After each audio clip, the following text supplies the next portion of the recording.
ये कौन गद्दार है? किसने तिरंगे को जमीन पर फेंका?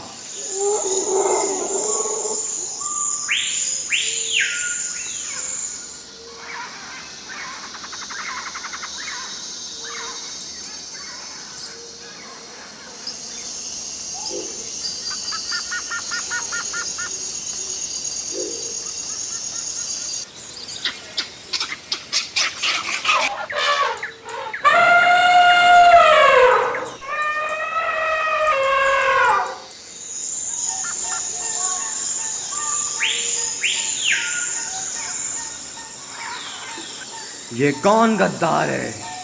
किसने तिरंगे को जमीन पर फेंका? नहीं बनराज, हमने नहीं फेंका। नहीं बनराज, हमने नहीं फेंका। किसी ने तो फेंका है। कौन है वो? जरूर किसी मनुष्य ने ही फेंका होगा। वो जो भी है उसे तुरंत ढूंढकर मेरे सामने लाओ। जी बनराज।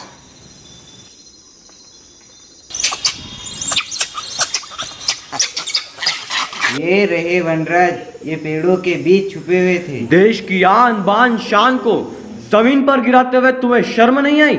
हमने नहीं फेंका इसे यहाँ। झूठ मत बोलो, तुम नहीं फेंका है तिरंगा जमीन पर। हाँ तो इसमें क्या हो गया? अरे कोई इन मूर्खों को तिरंगे के बारे में, उसके मान सम्मान के बारे में समझाओ। मैं अरे अरे अरे क्या अनुशासनहीनता है ये? एक एक करके बताओ। भालू दादा पहले आप बताइए। यह केवल एक कपड़े या कागज का टुकड़ा नहीं, यह तिरंगा अपने देश भारत का राष्ट्रीय ध्वज है। हमारी आपकी सबकी आन बान शान है। इसका अपमान करना दंडनीय अपराध ही नहीं, पाप है। लो बंदर मामा, आगे आप बताओ।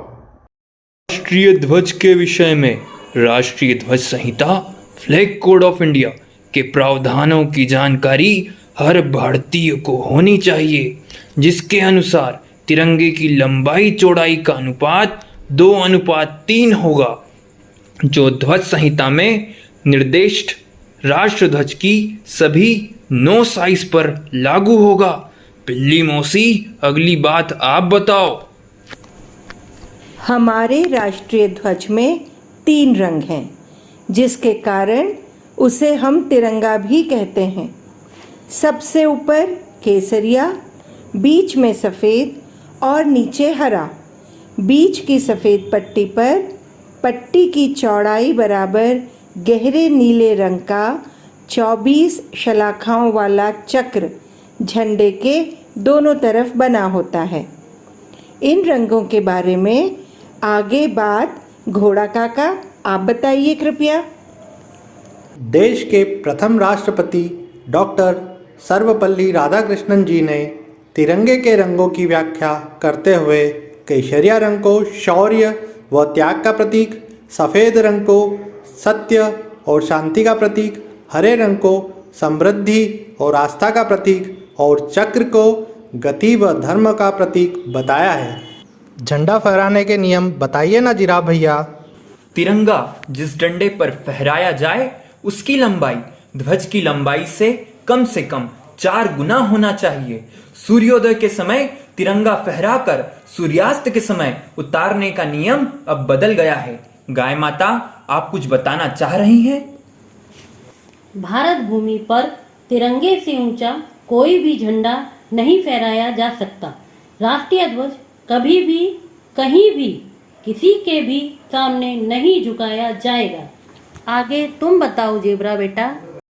तिरंगे झंडे को कभी भी जमीन या पानी की सतह से नहीं छूना चाहिए। झंडा जमीन पर तो किसी भी सूरत में गिरने नहीं देना चाहिए, ना ही वाहन तले आने देना चाहिए। कभी अपना राष्ट्र ध्वज कहीं जमीन पर गिरा दिखे तो उसे तुरंत उठाना चाहिए। हाथी दादा, आप भी तो कुछ बताइए। झंडे पर कुछ भी लिखना, उसे फाड़ना, जलाना दंडनीय अपराध है। फटा, गंदा और बदरंग झंडा नहीं फहराना चाहिए। उसे ध्वज संहिता में बताए गए तरीके से अग्नि प्रवेश कराना या जल समाधि देना चाहिए। बकरी दीदी, अब आपकी बारी। जब अपना राष्ट्र ध्वज फहराया जा रहा हो या उसे सलामी दी जा रही हो तो सावधान की मुद्रा में खड़ा होना चाहिए।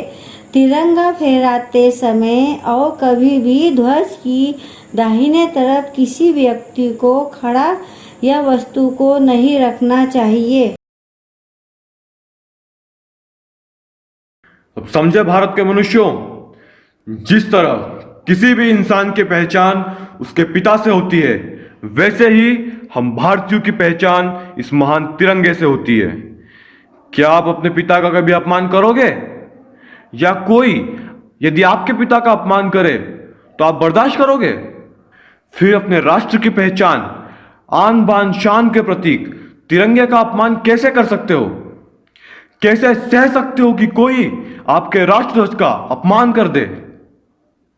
जाओ, जाकर हर भारतीय को यह बात समझाओ।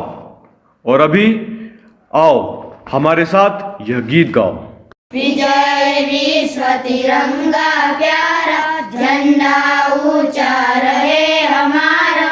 विजय विश्व तिरंगा प्यारा, झंडा ऊंचा रहे हमारा। विजय विश्व तिरंगा प्यारा, झंडा ऊंचा रहे हमारा। इनेश, सदाम, अरुण, निकेश, राकेश, संदीप, प्रीति, शिकला, जयराम, राहुल, अंकित, अरविंद, भरत, रामलाल, रितु, राम सिंह, मुकेश, भरत, अनीता, रतन।